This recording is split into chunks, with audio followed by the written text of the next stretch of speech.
O-Level Practical 1. Before we start the practical, we will need to read. So in this test, for question 1A, it says to add lime water to a test tube.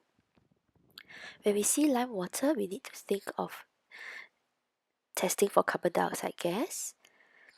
And if carbon dioxide gas is present, it could mean that there is carbonate ion. So the question would be, how is this carbon dioxide gas being produced? So if you read on, it says to heat strongly solid Q. So when we see heat strongly, we need to recall that it could be decomposition. So when solid Q decomposes, it could produce a gas, and there could be a color change as well. So as we are heating this solid Q in the test tube, there will be a gas produced, and we will bubble the gas from the teat pipette through the lime water.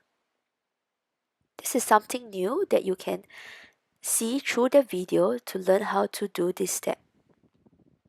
And if we bubble the gas through lime water, the result we should see is a white precipitate if carbon dioxide gas is present.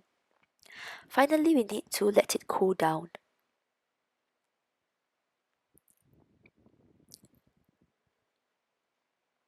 So with this in mind, where we are testing for decomposition, our first step is we will heat it strongly. So our first observation we should record is on strong heating. What is the color before of the solid Q and what is the color after heating solid Q? So solid Q would be white. So on strong heating, white powder turns yellow.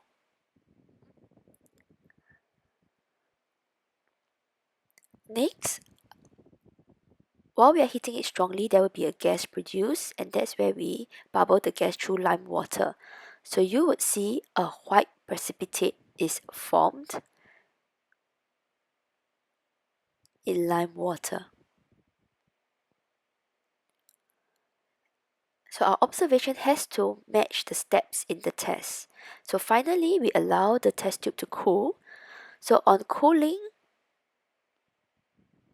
the yellow powder turns white. So with these observations, it should be able to tell you something. First of all, if it's a white precipitate, means there was carbon dioxide gas, which means carbonate ion is likely to be present. And a white solid on heating turn yellow, on cooling turn white, would mean that zinc ion could be present. So this means that solid Q could very well be zinc carbonate. So as we do the practical test, we need to be thinking about what is happening as well. And we can always write it down at the side so we won't forget it when we come back to it later. So once we are done with 1A, we need to read on with 1B.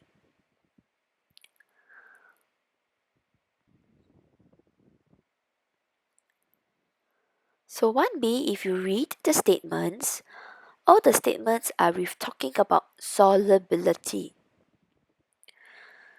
So in your mind, you can think about zinc carbonate. Is zinc carbonate a soluble salt in water, or is zinc carbonate an insoluble salt in water? So based on solubility, we learned that all carbonates are insoluble except for SPA. So likely zinc carbonate will be insoluble in cold and hot water. So with that in mind, you first underline what it states. It states that keep the solution form, which means that one of this procedure will definitely form a solution. There must be something that it can dissolve in. And it also says that you should not take more than half the solid provided. So for solubility tests, the less solid Q you use, the easier for you to see if it dissolves. So when you watch the video, please take note, take as little solid Q that is necessary to dissolve it in either cold water, hot water, or nitric acid. So when they ask you to briefly describe, you can describe it as a summary rather than step by step as a practical. So we would just say fill 3 test tubes with cold water, hot water, and nitric acid.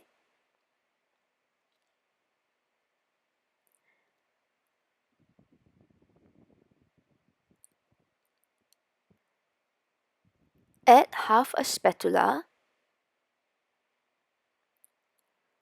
of solid Q into the test tubes and stir.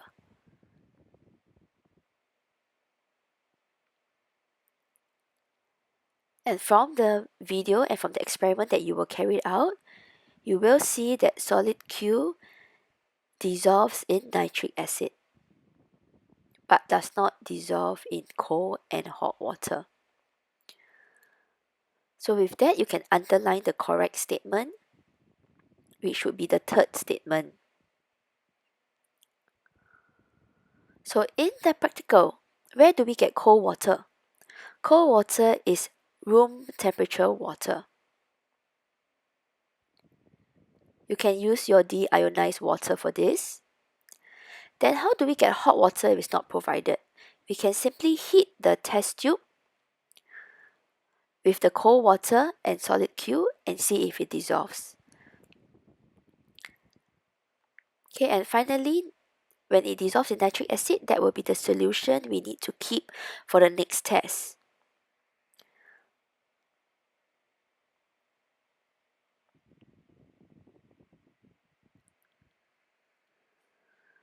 So this is also a time where you can think. Now we know that solid Q could be zinc carbonate. Zinc carbonate is insoluble in water, but yet it dissolves in nitric acid. So it could be a reaction where zinc carbonate may have reacted with nitric acid to form a salt zinc nitrate, probably with the presence of water and carbon dioxide gas. So this is your reactions of acid from previous chapters that you have learned. So when they say keep the solution form for the next test, we may be looking at the solution of zinc nitrate. That could be possible. So this is some theory that you can have at the back of your mind as you are doing the practical. Okay, so if you look at C part 1 and look at C part 2, if you read on, you realize you need 2 cubic centimeters of the solution formed in B for part C part 1, as well as the next part. So do not use up all the solution. Okay, if you read the description, you should be reminded that this is a test for anion. And what anion are we testing for? We are testing for nitrate.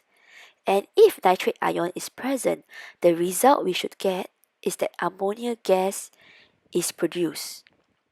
Which is why here they tell you to test the gas evolved with moist red litmus paper. If this is not told to you, you have to think further and know what is the test to use for ammonia gas.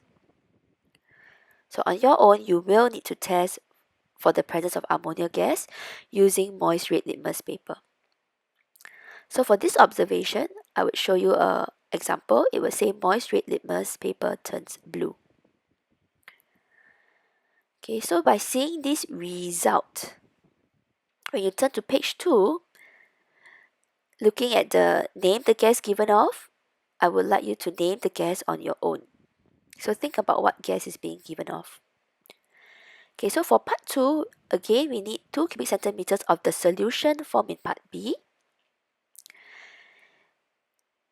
And here, if you read the test, again, this is a test for an anion. Do you remember what anion are we testing for? We are testing for the sulfate ion because we have barium there. So if barium sulfate is formed, if sulfate is present, you will see a result of a white precipitate.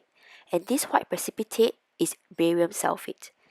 If we get white precipitate, the white precipitate is barium sulfate. So now we would like you to try and see what is the observation. So in this case, no precipitate is seen. So if no precipitate is seen, can you please think about the conclusion? Is there sulfate ion or not? Okay, and for final part D, there's a lot to read and a lot to prepare. There's a diagram there to help you. So it says, place about 2 cubic centimeters of copper 2 sulfate in one of the test tubes, and it says warm the mixture of ammonium sulfate and calcium hydroxide gently, and there is a gas given off. So if you stop here and you think, why am I adding ammonium sulfate to calcium hydroxide and warming? This is the reaction that you learned previously under acid and base, where base reacts with ammonium salt on warming to give you salt, water, and ammonia gas. So this is what is happening here. We have this reaction that's happening and ammonia gas would be produced.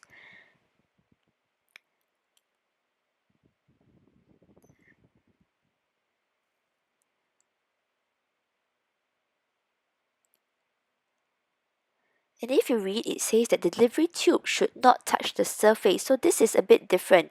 Usually we always put the delivery tube inside the lime water, for example. But in this case, our delivery tube cannot enter the copper 2 sulfate. It should not touch the surface at all. So what happens is, as you see this ammonia gas entering the test tube of copper 2 sulfate, and there could be some water vapor or water present where you have aqueous ammonia with copper 2 sulfate. So when you hear the word aqueous ammonia, copper 2 sulfate, this could be likely like a test for a cation. So if it's a test for a cation, testing for the presence of copper 2 ion, which we do see copper 2 ion there in copper 2 sulfate, what could be the likely observation? So the likely observation is that a light blue precipitate is formed.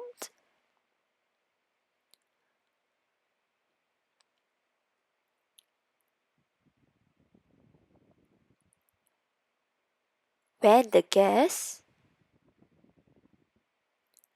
is given off into the test tube containing copper 2 sulfate. So we must be clear where the light blue precipitate is formed.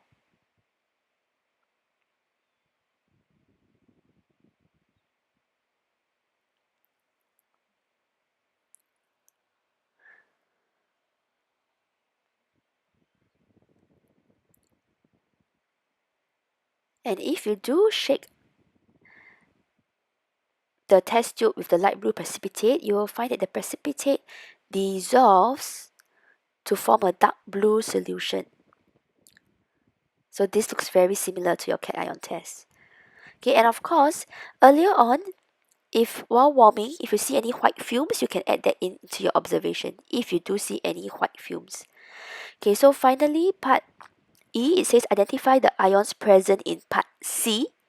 So that's where you were testing for your anion. So write down which anion you saw and which cation was already present in part C. As well for part F, it will be what you covered earlier.